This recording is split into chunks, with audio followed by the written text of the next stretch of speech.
One of the most anticipated sets in a long time has just been revealed, at least the first part of it. It's the Glory of Team Rocket, this set coming out in Japan, which is going to be part of our Destined Rivals set soon, and we've got our first look at some of the big cards in the set. I'm Jet from inthirdperson.com. Make sure to like the video, subscribe to the channel, and let's talk about these first new cards from Glory of Team Rocket. Some quick info before we get into the cards themselves. This is a 98 card set that will be coming out in Japan on April 18th, 2025.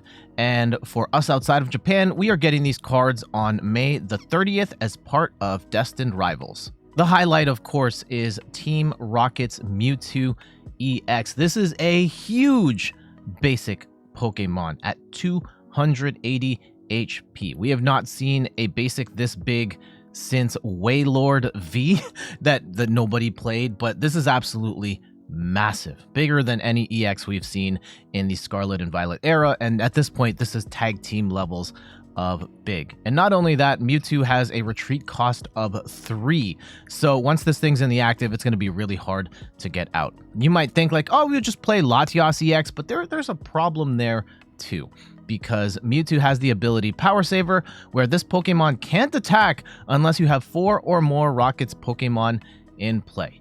And this is a very awkward limitation of Mewtwo EX, because there's a lot of support Pokemon you might want to play with a Mewtwo EX. You might want to play a Latias, you might want to play a Pheasantipity to draw cards after a KO, you might want to play Gardevoir EX to power these things up consistently, and you're just not going to have a lot of bench space to work with because you have to dedicate them to Team Rocket's Pokemon as well. So this limitation kind of sucks, but is it worth it? Does it help balance this card out? My first concern is the energy cost on Mewtwo itself. 3 energy is tight, especially if we may not want to play Gardevoir in this deck. So one of the answers to that is Team Rocket's energy, which can only be attached to Rocket's Pokemon.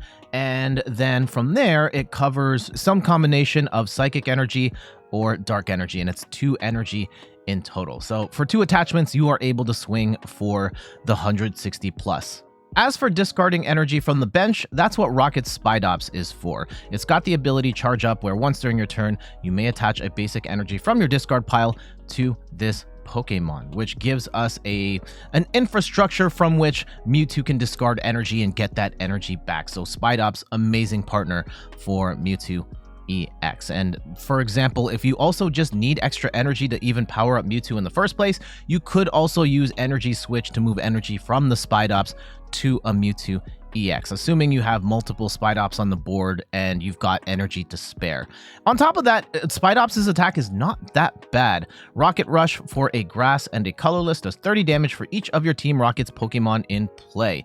So you are capping out at 150 damage under normal circumstances with 5 on the bench, but you could be doing upwards of 240 if you've got a bench of 8 with Area 0 underdepths, which makes this a lot more appealing, especially since Spidops can build itself up. It's clear that this archetype has a lot of potential. Mewtwo has really high HP, it can swing for a ton of damage, it has a secondary attacker / energy acceleration built into it, but having to build mostly around Rocket's Mewtwo Pokemon and not really having room for support Pokemon does freak me out a little bit. And I'm just kind of concerned that there might be too many holes in this overall package to make it great, but I think this archetype does have a ton of potential. Rocket's Persian EX is the other big EX we've seen so far from the set. It is a colorless Pokemon with 260 HP, and it's got 2 attacks. The second attack, Cruel Slash, 140 damage for 3 colorless energy,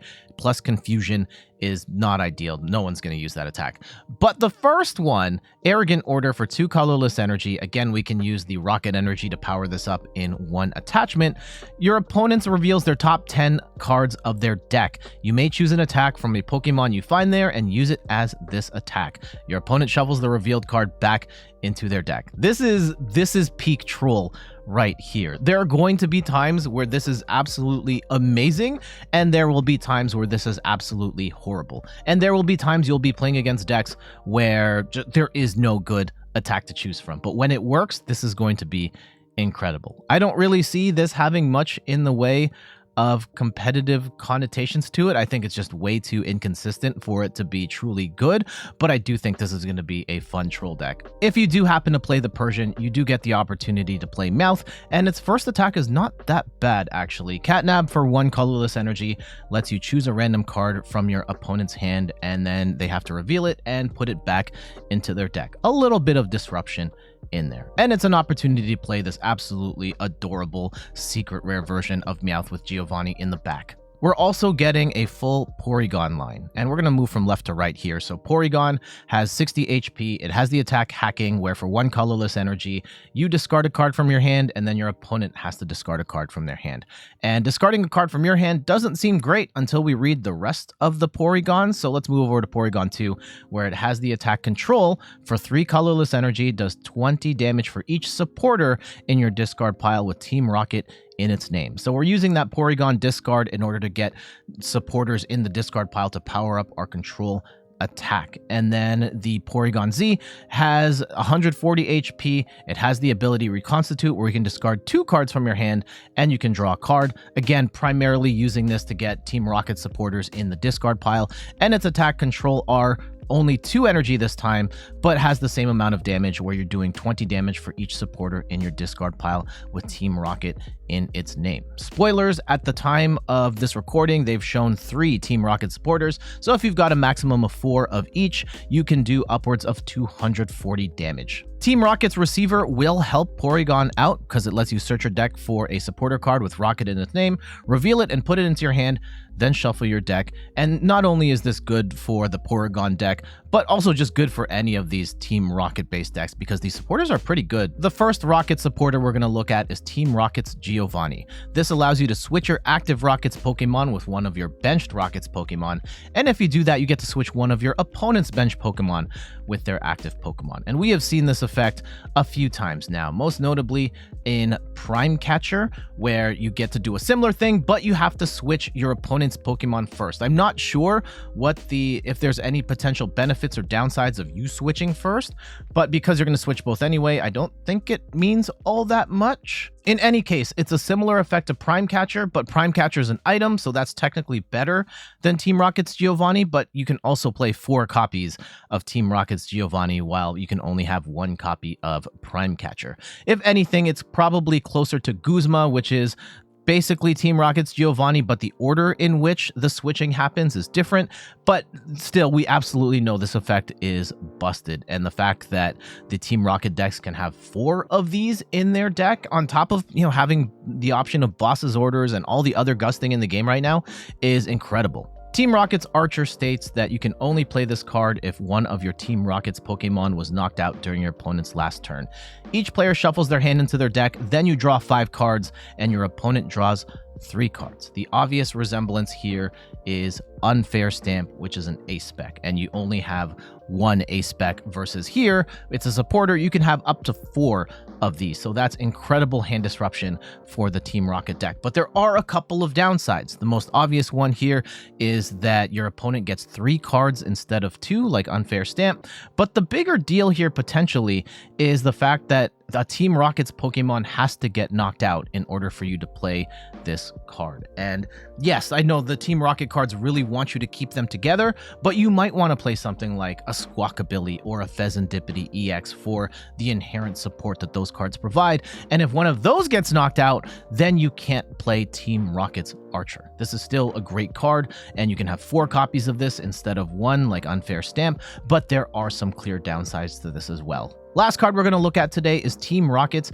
Ariana, and this lets you draw until you have 5 cards in hand, but if all of your Pokemon are Team Rocket's Pokemon, draw until you have 8 cards in your hand instead. This is an absolutely insane draw supporter that lets you, drawing 8 cards or drawing until you have 8 cards is incredible, but the limitation, these decks really want you to keep it to as many, if not all, Rocket's Pokemon as possible. And drawing 8 cards is fantastic, but is it worth not having a Pheasantipity on the bench, or a Squawkabilly, or any other number of support Pokemon in the game that could also synergize with the Rocket's Pokemon.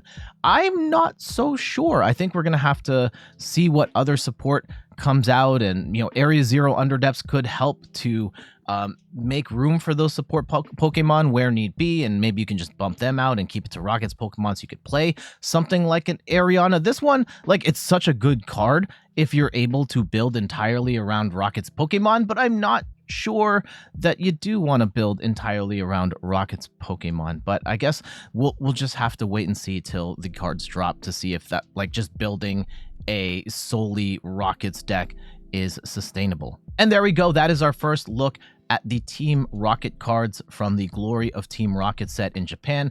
Again, these will be part of our Destined Rivals set that's coming out at the end of May. From a gameplay perspective, I think there's a lot of potential here, but the way in which the game is kind of limiting us to keep them to within the Team Rocket ecosystem does give me concern that we'll have certain big benefits, but lose some other ones, not being able to play. Our Pheasantipities and our Squawkabillies and other sort of supports could ultimately limit how good these cards are. Hopefully it doesn't limit them to the point where they're not viable, but we'll have to wait and see on that.